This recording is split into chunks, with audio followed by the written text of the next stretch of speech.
second one beginning yesterday. And today, the DOH is confirming that a 38-year-old female Chinese patient under investigation, or PUI, is positive for the novel coronavirus 2019 nCoV after her lab results arrived today from the Victorian Infectious Disease Reference Laboratory in Melbourne, Australia. The DOH, however, continues to guarantee the public that all necessary precautionary measures are being taken to halt the spread of the virus. The confirmed case arrived in the Philippines from Wuhan, China, via Hong Kong last January 21, 2020. The patient sought consult and was admitted in one of the country's government hospitals last January 25 after experiencing mild cough. She is currently asymptomatic. So let me repeat. She is currently asymptomatic, which means she has no fever and no other signs and symptoms suggesting illness at this point. I assure that the public that the DOH is on top of this evolving situation. We were able to detect the first confirmed case because of our strong surveillance system, close coordination with the World Health Organization and other national agencies, and the utilization of DOH's decision tool or the evaluation assessment tool. We are working closely with the hospital where the patient is admitted and have activated the incident command system of the said hospital for appropriate management, specifically on infection control, case management, and containment. We are also implementing measures to protect the health staff providing care to these patients.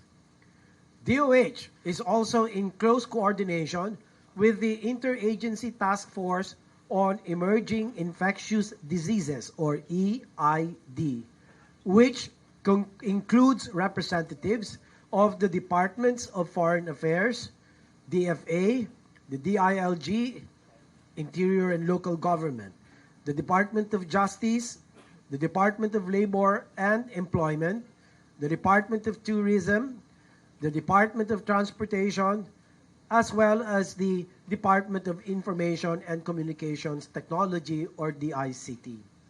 The task force will convene a high-level meeting tomorrow, January 31, 2020, to discuss the first confirmed case and developments arising from these health events. The Bureau of Quarantine remains on high alert and is in constant coordination with authorities from all ports of entry for stricter border surveillance. DOH assures that its health facilities are equipped and prepared to receive and care for PUIs, as well as confirmed 2019 nCoV cases. DOH has recorded a total of 29 PUIs, 18 in Metro Manila, 4 in Central Visayas, 3 in Western Visayas, 1 in Mimaropa, 1 in Eastern Visayas, and 1 in Northern Mindanao, and 1 in Davao. 23 PUIs are currently admitted, and 5 have been discharged, but are still under strict monitoring. DOH also reported 1 PUI mortality yesterday. We did that. Finally, I urge the public to stay calm and remain vigilant at all times. Let us continue to practice good personal hygiene and indeed adopt healthy lifestyles. Thank you. Okay, we have, please, one question each. Tina. Sir, how is the contact tracing now? Kasi may positive na. Yes, good you asked. I would like to invite in Director Chito Avellino of the Bureau of, the Epidemiology Bureau. Chito, please. Thank you, sir. With the information that we gathered this morning from the result of the laboratory, we have coordinated this time with the Bureau of Quarantine and the CHD of Region 7. What we did with BOQ is that we requested for the flight details, kung ano yung mga flight carriers na sinakyan ng pasyente at saan pumunta, tinitignan natin yun. That is after we have gathered the information from the patient as to what were the flights they took. Aside from that, we also coordinated with the CHD Region 7, and we are looking at the places where they'd been to in Cebu and in Dumaguete. Once we have seen or we have the list of these places, then we do the contact tracing. For the plane, we do the rules of 4. That means we need to identify passengers, 4 passengers front, 4 passengers at the back, and 4 passengers on both sides. Then we contact these passengers and advise them accordingly. But for the community, we are looking at the establishment where they stayed and advise the establishment owner to identify the employees that had been in contact with the patient, and from there do the mandatory quarantine to observe them if ever they will manifest any signs and symptoms of respiratory infection. Left.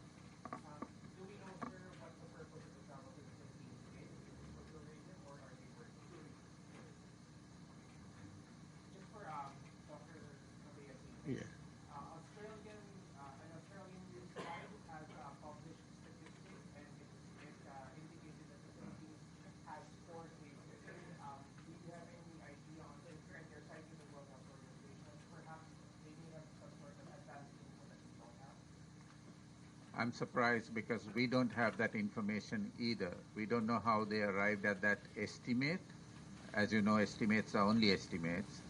We don't know what basis they used for the arriving at the estimate. We don't certainly have that information. As the secretaries mentioned, there are many patients that are considered PUIs, in fact 29, but not only one of those have been confirmed. Many others have been excluded because the tests have come negative.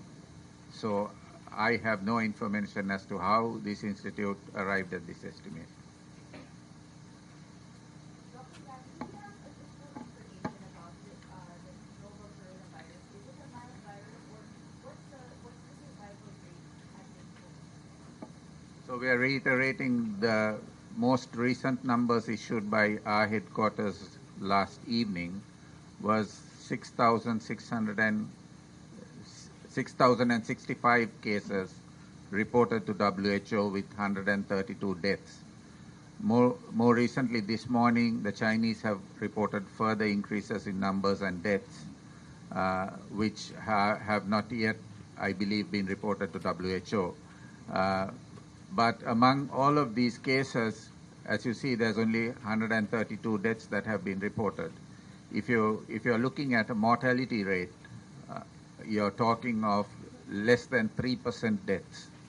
This is much lower than previous coronavirus infections, just so that we look at it from a realistic perspective.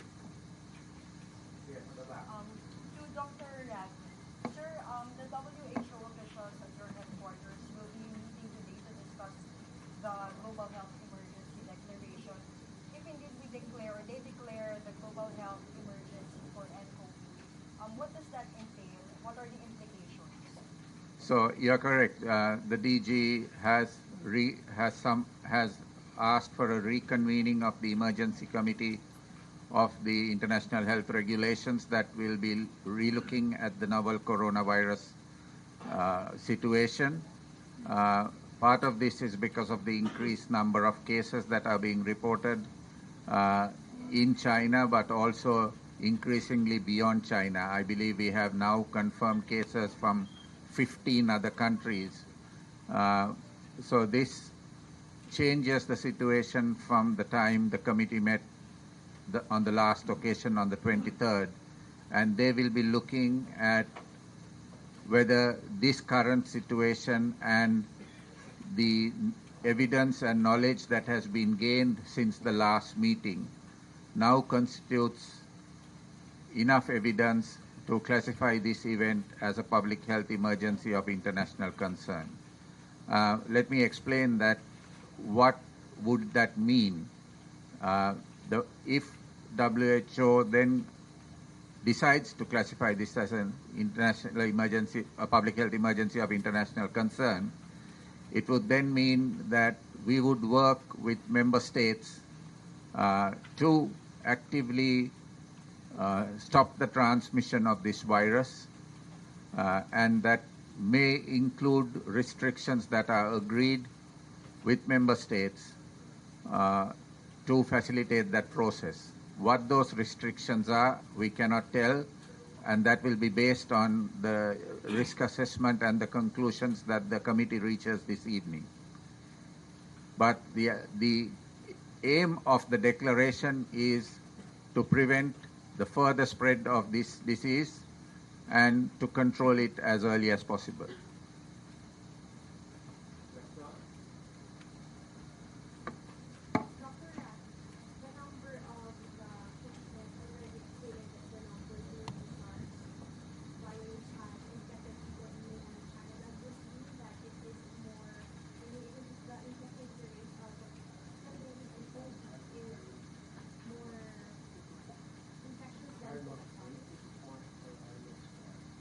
So the reproductive rate, the number that we look at to define the infectivity of an infection, in this case is lower than for SARS. The numbers have improved, reflecting the increased preparedness and readiness of the Chinese and the early start to the testing of people. So we have to look at it in that context and not purely compare numbers, right?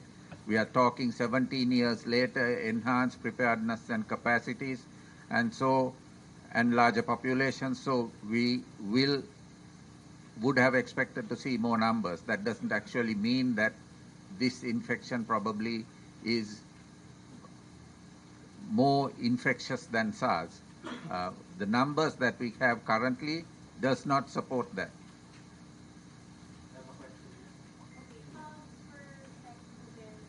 I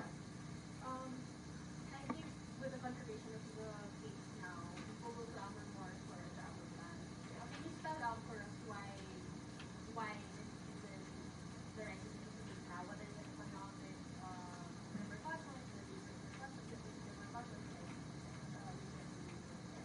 Well, that has obviously changed by now, and that is why I will strongly recommend to the task force, the Emerging Infectious Disease Task Force, of whose members that I already enumerated, a temporary restriction of travelers from the entire Hubei province of China. But I believe that will still change. It could expand the number or increase the number of places depending on the assessment that is going to be done by the WHO. So we will be waiting for the assessment of the WHO and recommendation whether to add to the list some more places with a relatively higher burden of nCoV infection. Okay? So this is going to be dynamic.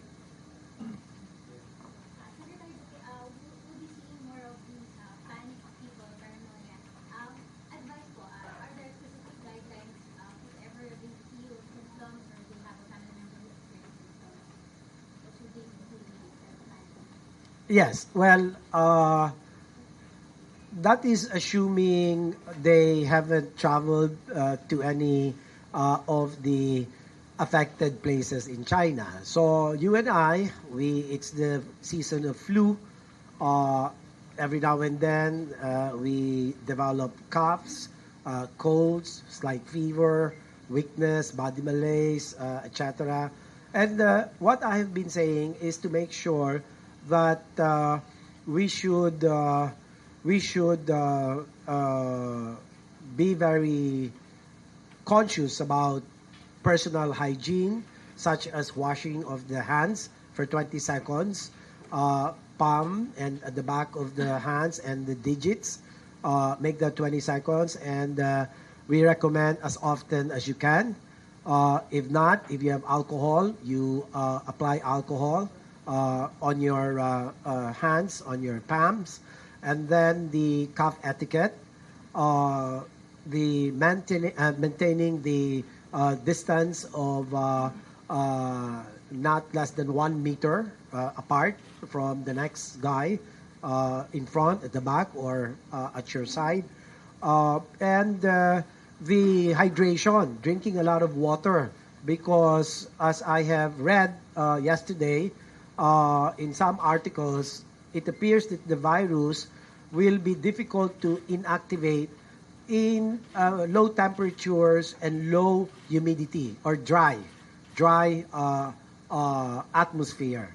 So having said that, therefore, I strongly recommend as your doctor that you have to drink a lot of water, make sure your throat is moist so that the virus doesn't attach to it and gets eventually absorbed.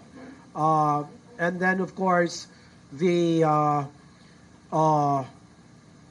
intake of nutritious food stuff rich in vitamins A, C, D, E, and also mineral zinc. You can get that included in the multivitamins that you take. Instead of iron, you deliberately point out to those that with zinc, kasi that's been proven to protect the throat. Drink a lot of fruit juices rich in vitamin C. Eat put malunggay in many of your soup or other food stuff, and avoid crowded places as much as possible. And if you are feeling any of the symptoms I have just mentioned, do wear a surgical mask. It's going to help prevent the spread of whatever virus you have. This is not just talking about nCoV, but you have alpha influenza virus, you have the beta influenza virus, you have the streptococcus pneumoniae, you have the Haemophilus influenza, and also even some opportunistic microorganisms. Because if your resistance is weak, then even the ubiquitous organisms that we breathe every now and then will tend to cause disease in people with very poor immunity. We'll take two more questions. Sir, yun lang po detalye sana nung na-confirm natin case. Ito po ba yung kasama dun sa pinigil sa Hong Kong? Tapos po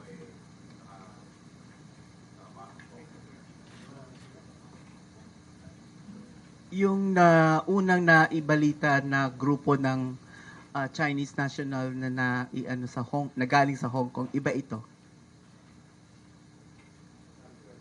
Can we get an update from Salana Hospital? How are the lives there? You can ask the director of the national later. Is there. Last question, please. Additional information about the patient. The patient is Manila originally the generic In Manila. Okay, thank you. Thank you very much, everyone. Thank you.